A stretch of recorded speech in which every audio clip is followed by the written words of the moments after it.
Assalamualaikum warahmatullahi wabarakatuh.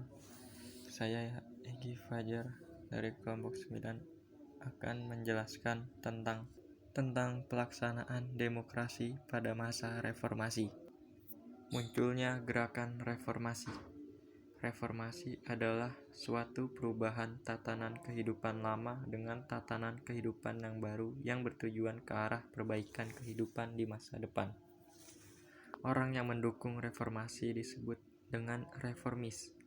Menurut Kamus Besar Bahasa Indonesia atau KBBI, reformasi berarti perubahan secara drastis untuk perbaikan bidang sosial, politik, atau agama dalam suatu masyarakat atau negara. Gerakan reformasi yang terjadi di Indonesia pada 1998 merupakan suatu gerakan untuk mengadakan perbaikan dalam bidang politik, sosial, ekonomi, dan hukum. Gerakan ini muncul karena keadaan masyarakat Indonesia sejak terjadinya krisis moneter dan ekonomi sangat terpuruk. Proses terjadinya reformasi diawali dengan adanya krisis moneter pada tahun 1997, ditambah dengan adanya KKN, korupsi, kolusi, dan nepotisme dari kaum berkuasa yang menyebabkan kemiskinan yang semakin menyebar di seluruh wilayah. Harga kurs dolar yang sebelumnya tidak pernah di atas 5.000 menjadi 15.000 rupiah untuk pertama kalinya. Sekitar bulan Mei 1998 terjadilah kerusuhan yang disebabkan oleh aksi demonstrasi para mahasiswa Trisakti yang awalnya tenang menjadi rusuh saat adanya kesalahpahaman yang menyebabkan adanya tragedi penembakan. Kerusuhan berlangsung hingga terjadi pembajakan, pembakaran, dan pembunuhan yang dilakukan oleh masyarakat yang semakin kehilangan kendali. Presiden Soeharto saat itu tidak sedang ada di Indonesia, segera pulang dan beberapa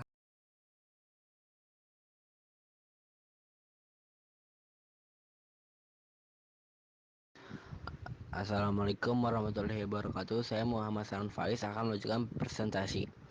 Beberapa agenda reformasi yang disuarakan para mahasiswa antara lain sebagai berikut. Pertama, adili Soeharto dan kroni-kroninya. Kedua, amandemen UUD 1945. Ketiga, penghapusan dui fungsi ABRI. 4. Otonomi daerah yang seluas-luasnya. 5. Supremasi hukum. Dan yang terakhir, pemerintahan yang bersih dari KKN, korupsi, kolusi, dan nepotisme. Selanjutnya, penyebab runtuhnya masa Orde Baru. Pertama, kemiskinan yang berkepanjangan akibat krisis moneter 1997. Kedua, adanya KKN, korupsi, kolusi, dan nepotisme yang merajalela khususnya di kalangan kaum berkuasa sehingga merugikan rakyat dan negara. 3.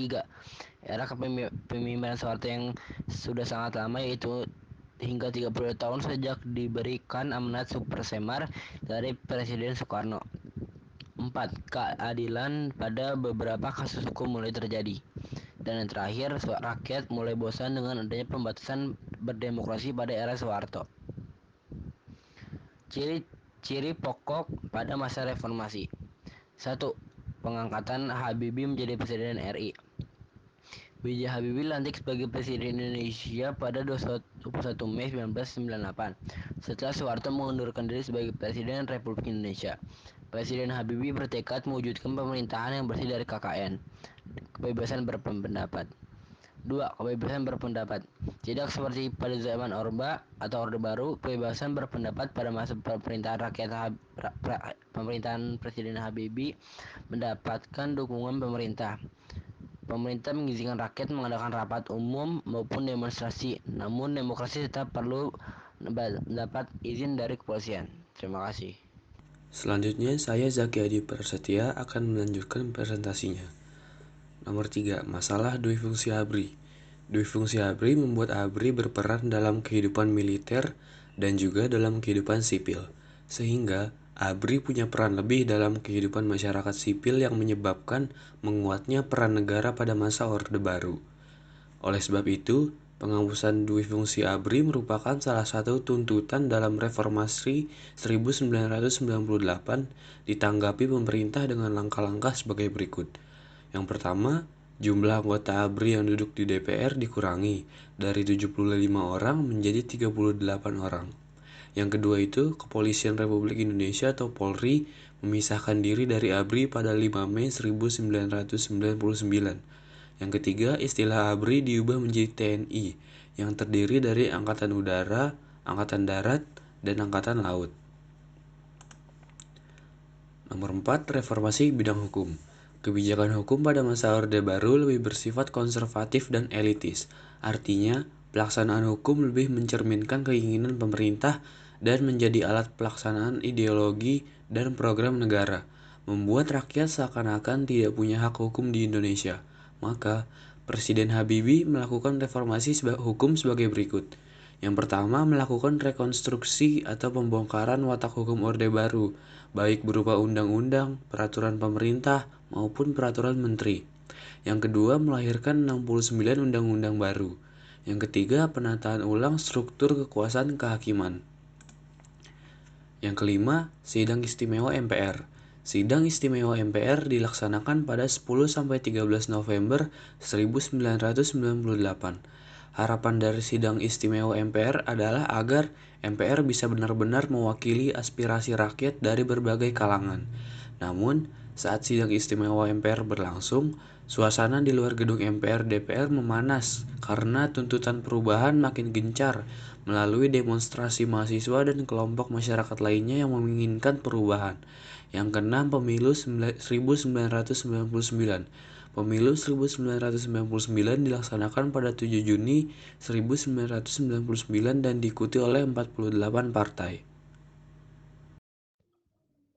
Sidang hasil pemilu 1999.